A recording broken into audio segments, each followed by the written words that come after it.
Hello friends, അച്ചി കിച്ചണിൻ്റെ പുതിയ വീഡിയോയിലേക്ക് ഒരിക്കൽ കൂടി സ്വാഗതം. നമുക്ക് ഇഡലി ഉണ്ടാക്കി കഴിച്ചതിന് ശേഷം ബാലൻസ് വരികയാണെങ്കിൽ അതുകൊണ്ട് നമുക്ക് കുട്ടികൾക്ക് കഴിക്കാൻ ഇഷ്ടപ്പെടുന്ന പലഹാരം ഉണ്ടാക്കാം. ബാലൻസ് വന്ന ഇഡലികൾ ചെറിയ ചതുര പീസുകളാക്കി മുറിച്ച് ഒരു പാത്രത്തിലേക്ക് മാറ്റി വയ്ക്കണം. പാൻ ചൂടാകാൻ വെച്ചിട്ട് അതിലേക്ക് കുറച്ച് എണ്ണ ചൂടായി വരുമ്പോൾ അതിലേക്ക് ഓരോന്നിട്ട് കൊടുത്ത് ഗോൾഡൻ കളറാകുമ്പോൾ കോരി മാറ്റി വയ്ക്കണം.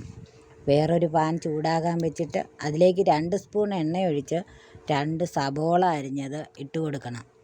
അതിലേക്ക് 1 സ്പൂൺ ഇഞ്ചി വെളുത്തുള്ളി പേസ്റ്റ് നല്ലതുപോലെ വഴന്നു വരുമ്പം 3-4 പച്ചമുളക് കീറിയിട്ട് അതിലേക്ക് 1 സ്പൂൺ മുളക് പൊടി, 1/2 സ്പൂൺ ഗരം മസാലപ്പൊടി, 1/4 സ്പൂൺ മഞ്ഞൾ പൊടി, ആവശ്യത്തിന് ഉപ്പും ചേർത്ത് ഇളക്കി കൊടുത്ത് അതിൻ്റെ പച്ചമണം മാറി വരുമ്പം ടൊമാറ്റോ സോസ് ചേർത്ത് ഇളക്കി കൊടുക്കണം.